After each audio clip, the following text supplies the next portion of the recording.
Hello नमस्कार प्यारे विद्यार्थियों, क्या हाल चाल। स्वागत करता हूं आप सभी का एनसीटी कॉन्सेप्ट पर।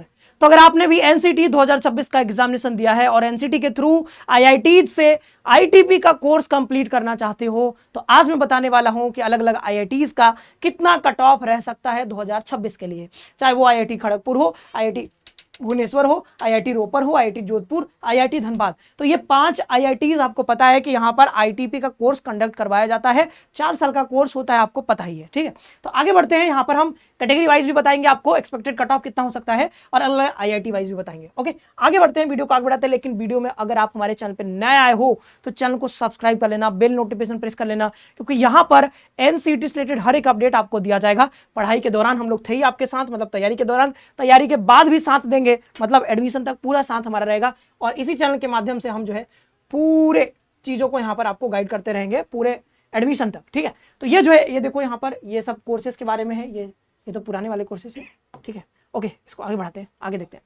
तो ये जो है हमारा एनसीटी 2027 के लिए बैच भी आ चुका है। तो आपका कोई सगा, कोई भाई बंधु, कोई कजिन, ठीक है, कोई अपना खुद का भाई बहन अगर कोई तैयारी करना चाहते हैं आगे चल करके, वो भी टीचर बनना चाहते हैं, एनसीटी के थ्रू आईटीपी कोर्स करना चाहते हैं, तो उनको आप हमारे श्योर सिलेक्शन प्लस बैच के बारे में बता सकते हो। इसमें BA BEd, BSc BEd, BCom BEd तीनों की तैयारी करवाई जा रही है। और ये जो है डेट अभी बदल गया है, ये जुलाई हो गया है। ठीक है, तो 1 जुलाई से जो है आपका ये कोर्स स्टार्ट हो जाएगा। आगे बढ़ते हैं, अब देखते हैं सबसे पहले कि भाई 5 आईआईटीज हैं जहां पर आपको 4 साल का ये आईटीपी कोर्स ऑफर किया जाता है। पहला है आपका IIT Kharagpur, IIT Bhubaneswar, IIT Ropar, IIT Jodhpur, IIT Dhanbad. तो ये लोकेशन भी यहां पर आप देख ही सकते हो। अब एक चीज कि यहां पर ये 4 साल का कोर्स होता है और बीएससी बीएड का कोर्स होता है, इस बात का ध्यान रखना है। बीएससी बीएड का यहां पर होता है, इस बात का ध्यान रखना है। एंड फिजिक्स, केमिस्ट्री, मैथमेटिक्स और इकोनॉमिक्स मेजर आपको सब्जेक्ट्स देखने को मिलते हैं। तो इन सब्जेक्ट्स में आपको यहां पर कराया जाता है ये। ओके, एलिजिबिलिटी क्राइटेरिया के बारे में थोड़ा सा जान लो। एलिजिबिलिटी क्राइटेरिया क्या है कि भाई आप यहाँ पर आपके पास मैथ्स होना जरूरी होता है, मैथ्स होना चाहिए। और जैसे पीसीएम वाले बच्चे हैं तो वो ले सकते हैं इसमें एडमिशन। और आपका जो ये परसेंटेज होता है कि भाई आपके क्लास 12 में कितने परसेंटेज हैं, तो जनरल के लिए जो ये है परसेंटेज का क्राइटेरिया, वो जनरली 60% होता है, ईडब्ल्यूएस के लिए 55%, ओबीसी के लिए 50% और एसटीएस के लिए 45%। वो डिपेंड करता है कहाँ पे एडमिशन ले रहे हो, लेकिन आप इनके प्रोस्पेक्टस में जाकर के वो सारी चीजें चेक भी कर सकते हो। और एज लिमिट भी होता है, वो एज लिमिट अलग अलग आपको चेक करना पड़ेगा अलग अलग प्रोस्पेक्टस से। ओके, तो इतना आपको समझ में आ गया। और क्या करना होगा, आपको एनसीटी का एग्जाम देना होगा उसके थ्रू। तो एनसीटी का एग्जाम आपने दे ही दिया, इसलिए आप वीडियो देख रहे हो कट ऑफ के लिए। अब एनसीटी एडमिशन प्रोसेस देखो, एडमिशन प्रोसेस कैसे होगा। तो वही चीज है, इस पर मैंने पहले भी वीडियो बना दिया था, एक बार देखा ही होगा। एप्लीकेशन फॉर्म आता है, एग्जाम आपने दे दिया है, अभी रिजल्ट नहीं आया। रिजल्ट आने के बाद फिर क्या होगा कि अलग अलग यूनिवर्सिटीज का अपना काउंसलिंग पोर्टल ओपन होगा। और कई लोगों का, कई यूनिवर्सिटीज का तो अपना काउंसलिंग पोर्टल ओपन हो भी गया है। पिछले वीडियो में जब बनाया था उसमें बताया भी था कई सारे ऐसे यूनिवर्सिटीज हैं जिनका काउंसलिंग पोर्टल ऑलरेडी ओपन हो चुका है। तो आप उनके काउंसलिंग पोर्टल पर जाकर के आप अपना रजिस्ट्रेशन करवा सकते हो। कई जगह गूगल फॉर्म के थ्रू भी हो जाता है। जब ये कर लोगे तो उसके बाद मेरिट लिस्ट आएगा, इस कॉलेज का, इस यूनिवर्सिटी का अलग अलग। मान लो आईटी में करवाते हो तो आईटी का कट ऑफ आएगा। फिर अगर आप इस कट ऑफ लिस्ट में आ जाते हो तो आप यहां पर क्या करते हो, आपको एक जो यहां पर क्या होता है, वेरिफिकेशन होता है। मतलब इसमें क्या होता है, वेरिफिकेशन का प्रोसेस शायद बाद में होता है, ये थोड़ा सा प्रोसेस यहां पे थोड़ा गड़बड़ है। ये जो है वेरिफिकेशन जो है बाद में होगा। मतलब आपने जो यहाँ पर ना ये वाला जो किया ना यहाँ पर, तो वो ऑनलाइन ही सब कुछ वेरीफाई हो जाता है, सब वेरीफाई हो गया। उसके बाद यहाँ पर कट ऑफ आ गया। कट ऑफ जैसे आएगा तो उसके बाद क्या होगा, अगर आपका नाम आ गया तो यहाँ पर आएगा एक्सेप्ट का बटन, आप एक्सेप्ट करते हो, उसके बाद आपको सीट अलॉट हो जाता है। ये जो वेरिफिकेशन है ये लास्ट में होता है, डॉक्यूमेंट वेरिफिकेशन। ठीक है, जब आपका एडमिशन हो जाएगा उसके बाद 1 दिन के लिए आपको यहाँ पर वेरिफिकेशन के लिए बुलाया जाता है, तो आप वहाँ पर वेरीफाई करवा लेते हो। ठीक है, मोटा मोटी आपको आइडिया लग गया होगा।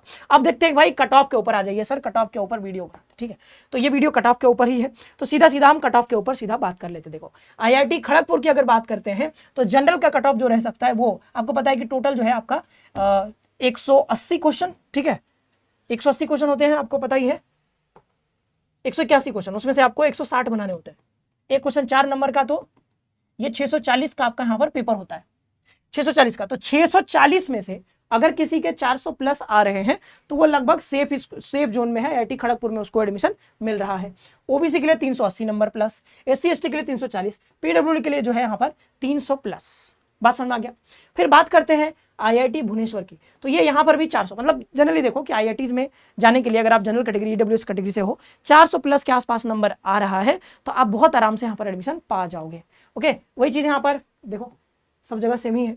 ठीक है, तो वही बात है कि 400 प्लस नंबर अगर आपका आ रहा है तो हर एक आईआईटी में लगभग आप यहाँ पर एडमिशन पा जाओगे। अच्छा, आईआईटी जोधपुर का और आईआईटी रोपड़ का कट ऑफ थोड़ा सा कम रहता है as compare to other IITs, तो इन दोनों में कट ऑफ थोड़ा सा 10-20 नंबर 40 नंबर आपको कम देखने को मिल सकता है।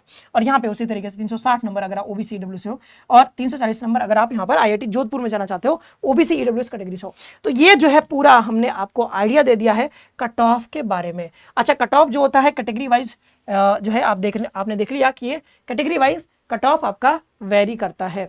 ठीक है, तो ये आईआईटी का कट ऑफ रहा। बाद बाकी अगर आपको किसी और संस्थान जैसे आरआई का, ठीक है, एनआईटी का कट ऑफ के बारे में अगर आपको जानना है तो आप जो है, या फिर डिटेल में किसी भी एक टॉपिक पर अगर आपको वीडियो चाहिए डेडिकेटेड, तो आप वो कमेंट करके जरूर बताइएगा कि सर इस टॉपिक पे हमें वीडियो चाहिए, तो वो वीडियो मैं लेकर के आ जाऊंगा। आप कमेंट करके जरूर बताइएगा, ठीक है। और मन में आपके कुछ भी अगर डाउट आ रहे हैं तो वो डाउट भी आप जो है कमेंट बॉक्स में छोड़ सकते हो। ये एक्सपेक्टेड कट ऑफ है, ध्यान रखिएगा। ये थोड़ा बहुत जो मैंने बताया है उसके आगे पीछे हो सकता है थोड़ा कट ऑफ, लेकिन एक्सपेक्टेड कट ऑफ लगभग इतना ही आपका रहेगा बेस्ड ऑन प्रीवियस ट्रेंड्स, मतलब पिछले सालों का जो ट्रेंड रहा है उसके आधार पे मैंने ये जो है आपको कट ऑफ आपको बता दिया है। ठीक है, कैटेगरी वाइज बता दिया है। आई होप कि आपको कट ऑफ का आइडिया लग गया है। आप कट ऑफ को लेकर के ज्यादा परेशान मत होइएगा। ये बच्चों के लिए, उन बच्चों के लिए जो आईआईटी में एडमिशन लेना चाहते हैं। ठीक है, बाद बाकी और भी आपको कुछ जानना हो तो कमेंट कर देना। आज की इस वीडियो में इतना ही रखते हैं, छोटी सी वीडियो है, लेकिन आप जो है आपके कोई भाई बंधु तैयारी करना चाहता है श्योर सिलेक्शन बैच में हमारे जुड़ सकता है। और इसमें तीनों courses BA BEd BSc BEd BCom BEd सबकी तैयारी कराई जा रही है और 1 जुलाई से क्लासेस स्टार्ट हो रही हैं। यहाँ पर जुलाई कर लीजिएगा, ठीक है। ये 1 जुलाई से डेट बढ़ा दी गई है, तो 1 जुलाई से क्लासेस स्टार्ट होंगी, तो 1 जुलाई से आप इसमें जुड़ करके तैयारी कर सकते हो। तो आज की इस वीडियो में इतना ही रखते हैं। आई होप कि आपको वीडियो ठीक लगा होगा, ठीक है। और जो भी सवाल है आप जो है कमेंट करके आप बता दीजिएगा। आज के लिए इतना ही रखते हैं। बहुत बहुत धन्यवाद। खुश रहिए, पढ़ते रहिए और अपना ख्याल रखिए।